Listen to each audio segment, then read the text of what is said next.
Frères et sœurs congolais, lorsque je suis arrivé au pouvoir, le pays était dans une situation de crise.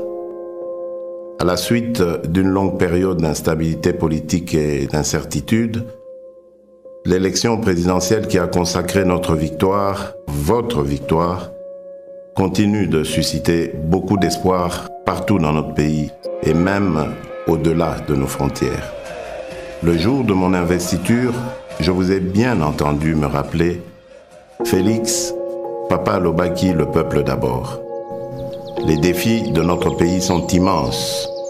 Les problèmes sont multiples, mais il n'est pas impossible d'y remédier et de commencer ainsi à changer les choses, à changer notre mode de vie en société. Pour engager le changement, dans le contexte politique particulier de la période après l'investiture, nous avons commencé à travailler avec les moyens à notre disposition. Pourquoi ? Parce que face au désir ardent de changement immédiat qui traverse tout le pays, nous avions décidé de ne pas croiser les bras en spectateurs passifs. Pourquoi ? Parce que quand on veut changer les choses, on n'attend pas de réunir toutes les meilleures conditions. Nous avons lancé le programme des 100 jours. Ce programme ne va sûrement pas résoudre tous nos problèmes en quelques mois, mais il est un début de solution. Nous avons commencé à doter nos villes de certaines infrastructures routières et d'apporter les réponses dans la production agro-industrielle ainsi que dans le domaine de la santé et dans bien d'autres. Nous avons ouvert plusieurs chantiers un peu partout. Ces chantiers, une fois finalisés, vont soulager déjà quelques-uns de nos problèmes. Certains d'entre nous pourront ainsi rentrer plus tôt chez eux et sans subir le stress des embouteillages, ou voyager plus facilement d'une ville à une autre, ou évacuer plus rapidement leurs produits et les acheminer vers d'autres marchés pour les vendre plus vite.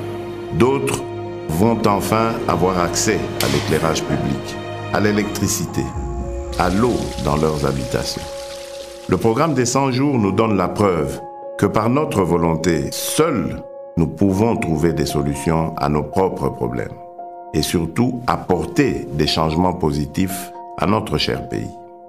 Le grand changement que nous attendons, le changement que vous souhaitez, ne sera possible que si chacun de nous tous, Congolaises et Congolais, adopte la même attitude responsable face aux problèmes et défis qui sont les siens, qui sont les nôtres. Le vrai changement commence par chacun et chacune d'entre nous. Nous devons changer et incarner le changement partout où nous sommes pour que le pays évolue. Aussi petit soit l'impact de l'action que vous pouvez prendre là où vous êtes, elle reste importante pour atteindre l'objectif, le changement. À ceux qui sont responsables de la gestion des affaires publiques, le premier signe visible du changement sera celui de votre comportement, de votre compétence dans la gestion de la mission qui vous est confiée par le peuple congolais. Nous sommes au service exclusif des Congolaises et des Congolais. Sachons désormais travailler pour le changement de notre pays. Mes chers compatriotes, chers frères et sœurs, je rêve d'un Congo meilleur. Nous avons le devoir de construire un Congo meilleur où tous les enfants, filles et garçons, ont droit à l'éducation, à la santé. Un Congo où aucun enfant ne dort dans la rue ni ne meurt de faim. Un Congo où toute personne orpheline, veuve, vulnérable ou vivant avec handicap est accompagné par les institutions de l'État. Un Congo débarrassé de la haine et du tribalisme. Un Congo où nos femmes ne sont plus violées tous les jours.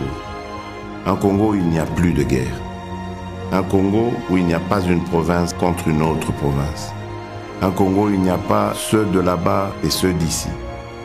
Un Congo où il n'y a pas ceux d'une église contre ceux d'une autre église. Un Congo où il n'y a pas un camp politique contre un autre camp politique. Je veux un Congo où il n'y a qu'un seul camp, le camp des Congolais unis et fiers de notre riche diversité. Un Congo de changement des mentalités. Nous avons le devoir de porter le grand rêve et de redonner de la grandeur à notre pays. De bâtir un Congo debout et digne, un Congo des travailleurs responsables, vigilants et gardiens de nos lois. C'est le Congo que je veux pour nous tous. C'est ce Congo-là, notre Congo, pour lequel vous m'avez donné le mandat. Ce Congo est possible si nous acceptons de changer dès à présent. Oui, ce Congo est possible. Que Dieu bénisse la République démocratique du Congo.